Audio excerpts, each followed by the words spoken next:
पहिली गोष्ट काय आहे की तुम्ही बरेचसे विषय इथं मांडले. त्याच्यामध्ये महत्त्वाची बाब म्हणजे प्रचंड विश्वासाने आणि जबाबदारीने माझ्या वरिष्ठांनी मला इथं पाठवलेलं आहे आणि त्यांच्या मला सूचना आहेत. त्या सूचनांची अंमलबजावणी जी आहे ती अंमलबजावणी करणं मला असं वाटतं की ते सगळ्यात पहिलं माझं आद्य कर्तव्य आहे. कारण तो विश्वास संपादन करण्यासाठी कितीतरी अनेक वर्षाचे आपल्याला कष्ट आणि परिश्रम घ्यायला लागतात. त्याच्यामुळे ती बाब जी आहे ती महत्त्वाची आहे आणि त्यातून मला असं वाटतं की निपक्षपातीपणे पारदर्शकपणे काम करणं हे पोलीस अधीक्षक म्हणून माझं कर्तव्य तर आहेच, परंतु त्याचबरोबर माझा जो स्टाफ आहे, माझी जी टीम आहे त्यांच्याकडून पण ते अपेक्षित आहे. आज इथं मी चार्ज घेतला आहे आणि येणाऱ्या जो काही कालावधी मला मिळेल त्या कालावधीमध्ये या जिल्ह्याला, इथल्या जिल्ह्यातल्या नागरिकांना अधिक चांगलं मला काय देता येईल, 5%, 10%, 20%, 80% जो काही बदल चांगला करता येईल तर त्याच्यासाठी प्रयत्नशील राहणं हे माझं काम राहणार आहे.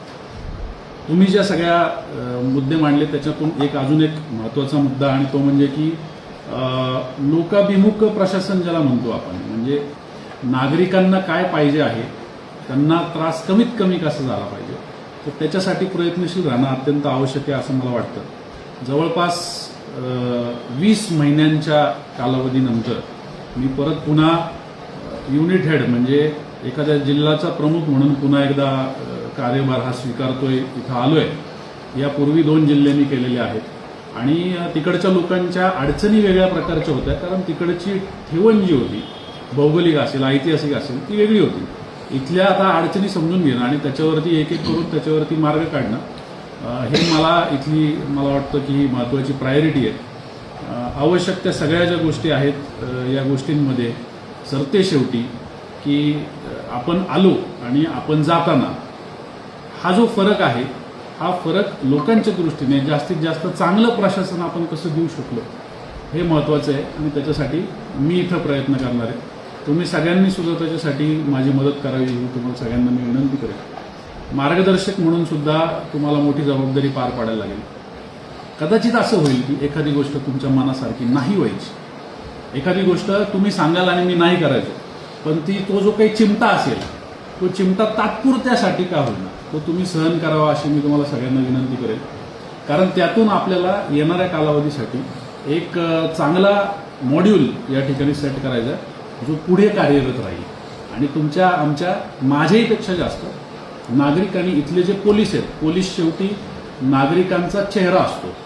जसा समाज असतो तसा पोलीस असतो आणि या पोलिसांच्या आणि नागरिकांच्या ही जी काही सांगड निर्माण होईल या सांगडीमधून येणाऱ्या भविष्यासाठी आपण इथल्या सगळ्या, मग ते राजकीय असू द्या, सामाजिक असू द्या, पत्रकारितेतले असू द्या, ज्या लोकांना हितचिंतन या जिल्ह्याचं आहे त्याच्यासाठी आपण त्या सगळ्यांच्या मार्गदर्शनाखाली काम करून जास्तीत जास्त चांगलं प्रशासन देण्याचा प्रयत्न करूया.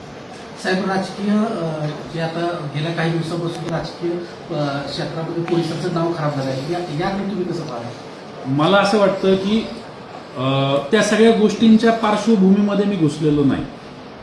मला त्याचं ब्रीफिंग झालंय निश्चित, परंतु मला असं वाटतं की या सगळ्याच्या पलीकडे जाऊन आपण आता काम करणं गरजेचं आहे.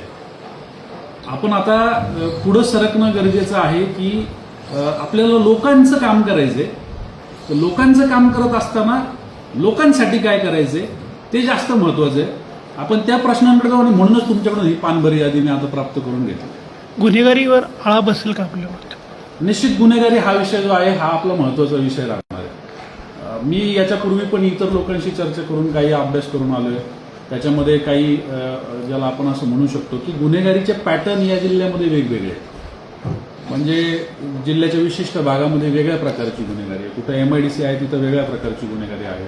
जिथं लोकसंख्येची डेन्सिटी जास्त आहे तिथं वेगळ्या प्रकारची गुन्हेगारी आहे. सातारा शहराची जी आवश्यकता आहे गुन्हेगारीवरती वचक ठेवण्यासाठी तिथल्या गुन्हेगारीचं पॅटर्न वेगळं आहे.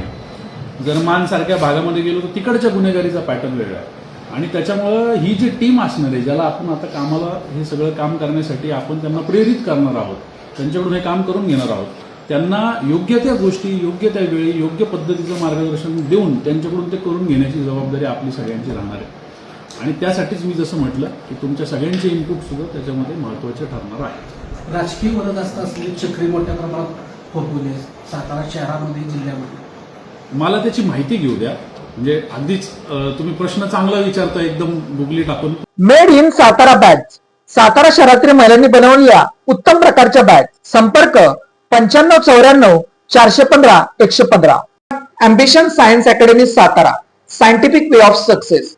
11-12 science, NEET, JEE, MST, CET, CBSE, HSC crash course शिकवण्याचे साताऱ्यातील योग्य ठिकाण. संपर्क 951856 8168. Lalit tailors. Look good feel good. शाळा, कॉलेज, विविध व्यवसाय या ठिकाणी लागणारे जॅकेट बनवून मिळवण्याचे योग्य ठिकाण. पवई नाका सातारा.